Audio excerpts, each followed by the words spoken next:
नमस्कार मंडळी. उपवासाला नेहमी तीच खिचडी आणि वरीचा भात खाऊन कंटाळा आला असेल की नाही. म्हणजेच भगर सारखी तीच करून कंटाळा येतो, कारण साबुदाणा आवडत नाही म्हणून आपण भगरच खातो. तर बघा, आज मी तुमच्यासाठी घेऊन आले आहे भगरीचा एक अगदी नवीन आणि हटके रेसिपी, म्हणजेच उपवासाचा खास भगरचा चिवडा. या चिवड्याचं सर्वात मोठं वैशिष्ट्य म्हणजे हा एकदा बनवून तुम्ही वर्षभर साठवू शकतात आणि जेव्हा हवं तेव्हा तळू शकतात. हा चिवडा तेलात टाकताच मस्त दुप्पट तिप्पट फुलून येतो आणि तोंडात टाकताच विरघळतो, इतका कुरकुरीत होतो. तर भगरीपासून हा भन्नाट चिवडा मी कसा बनवला आहे हे पाहण्यासाठी व्हिडिओ शेवटपर्यंत नक्की बघा. तर नमस्कार, मी सारिकास किचनमध्ये तुमचं अगदी मनापासून स्वागत करते. तर मी इथे 1 वाटी भगर घेतलेली आहे. तर हे मेजरमेंटच्या कपाचं प्रमाण आहे, म्हणजेच मेजरमेंटचा जो 1 कप आहे तो 1 कप मी इथे भगर घेतलेली आहे. तर भगर आता ही पाण्याने 2 ते 3 वेळा स्वच्छ धुवून घ्यायचं आहे. त्याचं खराब पाणी निघतं आहे तोपर्यंत 2 ते 3 वेळा धुवून घ्या. तर आता ही भगर झालेली आहे स्वच्छ धुवून. तर त्यात पाणी भरून ठेवायचं आहे. तर हे पाणी आपल्याला रात्रभर भरून ठेवायचं आहे, म्हणजेच ही भगर आपल्याला रात्रभर भिजत ठेवायची आहे. तर दुसऱ्या दिवशी सकाळी बघू शकतात की भगर किती छान भिजून झालेली आहे, छान फुलून आलेली आहे. तर आता पुन्हा एकदा मी ही भगर पाण्याने धुवून घेणार आहे. तर बघा, आता भगर छान स्वच्छ धुवून झालेली आहे. तर या भगरला आता आपल्याला मिक्सरला बारीक करून घ्यायची आहे. तर मी मिक्सरचं लहान भांडं घेतलेलं आहे. तर त्यात मी 2 वेळा हे बारीक करून घेणार आहे. तर मी अर्धा आता टाकून घेते.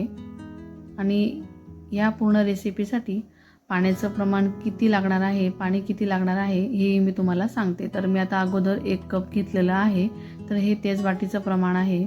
तर त्यातनं मी अगदी थोडंच पाणी टाकून घेतलेलं आहे की जेणेकरून भगर छान बारीक होईल. आणि शक्य तेवढी बारीक करायची आहे.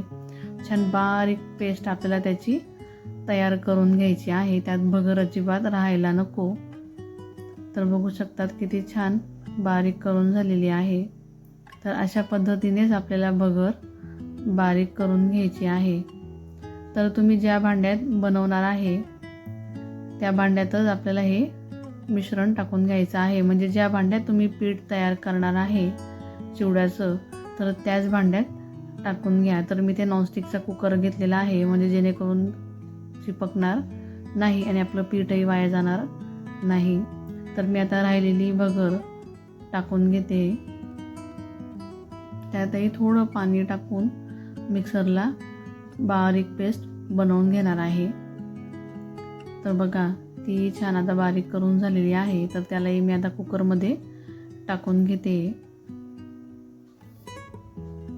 तर आता हे व्यवस्थित मी भांड्याला लागलेलं काढून घेते. त्यात अगदी थोडंच पाणी टाकून पूर्ण भांडं स्वच्छ करून त्यात टाकून घेते. तर बघा, त्याच कपातलं मी पाणी घेतलेलं आहे. अजून तरी 1 कपच पाणी वापरते.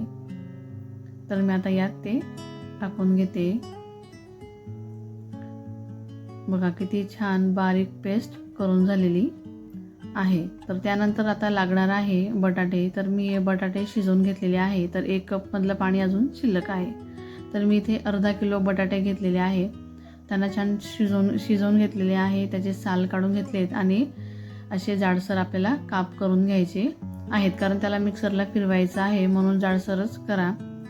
तर आता हे मी अर्धे यात टाकून घेते. यालाही मी 2 वेळा मिक्सरला फिरवून घेणार आहे. तर आता यात बटाटे टाकून झालेले आहेत. तर यातही थोडा पाण्याचा वापर आपल्याला करायचा आहे. छान आपल्याला याची बारीक पेस्ट करून घ्यायची आहे. जास्त घट्ट नाही करायची आहे, पातळ करायची आहे. तर आता मी पूर्ण 1 कप पाणी वापरून झालेलं आहे आतापर्यंत तरी. तर मी अजून 1 कप भरून घेतलेलं आहे. आता हे थोडं घट्ट आहे. तर यात आपल्याला अजून पाणी टाकायचं आणि थोडं पातळ करायचं आहे, म्हणजे आपल्याला नंतर मिक्स करताना सोपं जाईल. तर बघा, हा दुसरा कप मी घेतलेला आहे. त्यातलं मी अर्धा पाणी टाकून घेतलेलं आहे, म्हणजे अर्धा कप पाण्याचा वापर केलेला आहे. तर बघू शकतात छान बारीक करून घेतलं आहे. हे अशा पद्धतीने पातळ आपल्याला करायचं आहे. तर हे मिश्रणसुद्धा मी बारीक केलेल्या भगरमध्ये टाकून घेणार आहे. तर बघा, यात मी आता हे टाकून घेतलेलं आहे. आणि आता राहिलेले बटाटे तेही मिक्सरला अशाच पद्धतीने फिरवून घ्यायचं आहे. तर यातही मी आता पाणी टाकून घेते. तर राहिलेलं सगळं पाणी मी यात टाकून घेते. म्हणजे आता 2 कप पाण्याचा वापर झालेला आहे. तर बघा आता हेही छान बारीक करून झालेलं आहे. तशाच पद्धतीने पातळ आहे, जास्त घट्ट नाही आहे. तर हेही मी आता भगरमध्ये टाकून घेते. तर यातलंही सगळं व्यवस्थित काढून घ्याल आणि आता याला व्यवस्थित मिक्स करायचं आहे. बघा किती छान पेस्ट तयार झालेली आहे. सगळं व्यवस्थित मिक्स करा की भगर आणि बटाट्याची पेस्ट मिक्स व्हायला पाहिजे. तर तुम्ही बघू शकतात की जास्त घट्ट पण नाही आहे आणि जास्त पातळही नाही आहे. तर आता याला किती पाणी लागणार आहे हेही मी तुम्हाला सांगते. तर हे वाटीचं प्रमाण आणि हे कपाचं प्रमाण सेम आहे, म्हणून मी नंतर कपाने पाणी मोजलेलं आहे. तर आता ही 3री वाटी पाणी आहे, म्हणजेच 3रा कप पाणी आहे. तर आता हा 3रा कप मी पाणी टाकून घेते. म्हणजे पूर्ण रेसिपीला 3 कप पाणी लागलेलं आहे. तर आता याला पुन्हा व्यवस्थित मिक्स करून घेते. तर अगोदरच गॅसवर ठेवण्याच्या आधी व्यवस्थित मिक्स करून घ्या, कारण गॅसवर ठेवल्यानंतर ते पटापट घट्ट व्हायला लागतं. तर मी आता त्याला गॅसवर ठेवून घेते. तर मीठ आपल्याला अजून टाकायचं नाही. जर अजून पाणी लागलं तर मग पाणी ॲड केल्यानंतर परत मिठाचं प्रमाण कमी होतं, मग मिठाचं प्रमाण कळत नाही. म्हणून अगोदर त्याला आपल्याला छान शिजवून घेऊ. तर बघा हळूहळू किती घट्ट होत जातं आहे. तर कमी गॅसवरच हे आपल्याला पूर्ण करायचं आहे.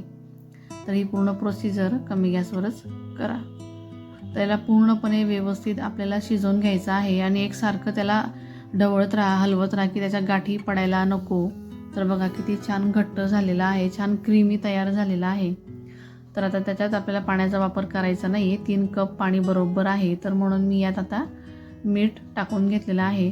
तर मीठ टाकल्यानंतर तुम्ही चेकही करू शकतात की मीठ कमी जास्त करू शकतात. कमी असल्यास अजून मीठ टाकून घ्या आणि जर वाटत असेल की मीठ जास्त टाकून झाले थोडा पाण्याचा वापर करा. फक्त मग थोडं अजून त्याला शिजू द्या, म्हणजे घट्ट होईल.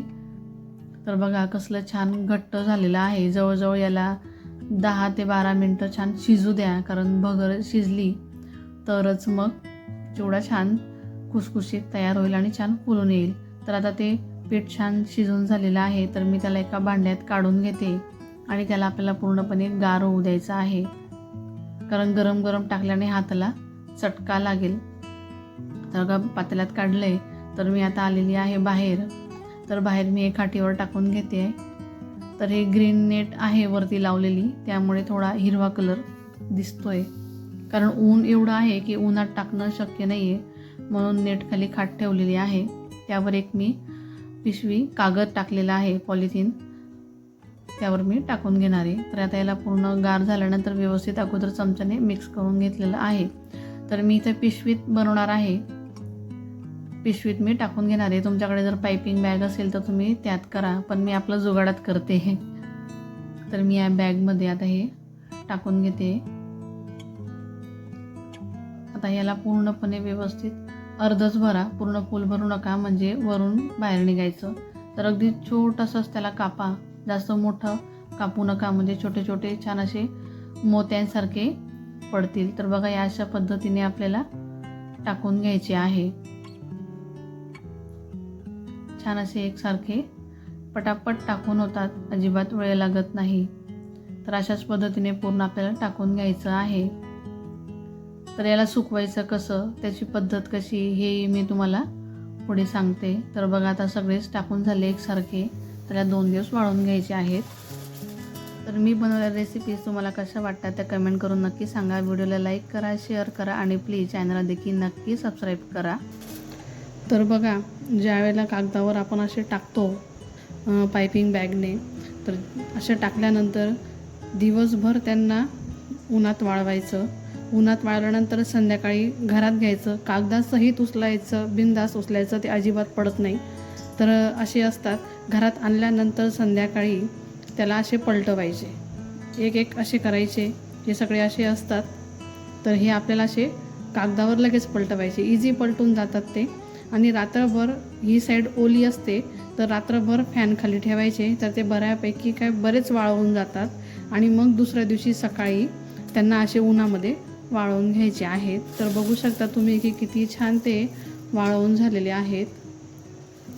तर दिसायला पण खूप छान आहेत. चला तर आपण यांना आता तळून बघूयात. ही व्हिडिओ तुम्ही कुठून बघत आहात हे मला तुम्ही कमेंट करून नक्की सांगा. चला तर मग आता तळून घेऊ. तर बघा, तेलात टाकल्याबरोबर ते किती छान फुलून येतात. तेल गरम करून झाल्यानंतर मीडियम फ्लेमवरच यांना तळायचे आहे. फुल गॅसवर अजिबात तळू नका, तर मीडियम फ्लेमवरच तळून घ्यायचे. तर बघू शकता ते किती छान फुलून आलेले आहेत. मस्त असे भगरचा चिवडा तयार होतो. साबुदाणे बऱ्याच जणांना आवडत नाही, म्हणून हा भगरचा चिवडा तुम्ही वर्षभर 2 वर्षभर साठवून ठेवू शकतात. हवा तेव्हा तळायचा आणि त्यावर मस्त चटणी, काही जे तुम्ही खात असणार त्यावर मसाले, ते तुम्ही त्यावर टाकून घ्यायचे आहे. मसाले म्हणजेच मीठ, साखर आणि लाल मिरची पावडर मिक्सरला फिरवून त्यावर छान शेंगदाणे टाकून घ्यायचे. तर हा आहे उपवासाचा मसाला. तर शेंगदाणे छान तळून झाले, त्यावर मी आता लाल मिरची पावडर टाकून घेतलेली आहे. बघू शकतात की किती छान उपवासाचा भगरचा चिवडा तयार झालेला आहे. आजवर कोणीही रेसिपी सांगितली नसेल अशी ही भन्नाट रेसिपी आहे. चिवडा खायला अगदी चविष्ट लागतो. तर तुम्ही देखील नक्की बनवून बघा. नवरात्र, महाशिवरात्री, एकादशी या दिवशी खायला छान असा कामात येतो आणि पचायलाही खूप हलका आहे. तर रेसिपी कशी वाटली हे कमेंट करून नक्की सांगा आणि व्हिडिओला तुमच्या मित्रमैत्रिणींसोबत नक्की शेअर करा. तर बघू शकतात किती छान कुसकुशीत कुरकुरीत तयार झालेला आहे. चला तर मग भेटूया अशा नवीन हटके रेसिपीसोबत. तोपर्यंत धन्यवाद.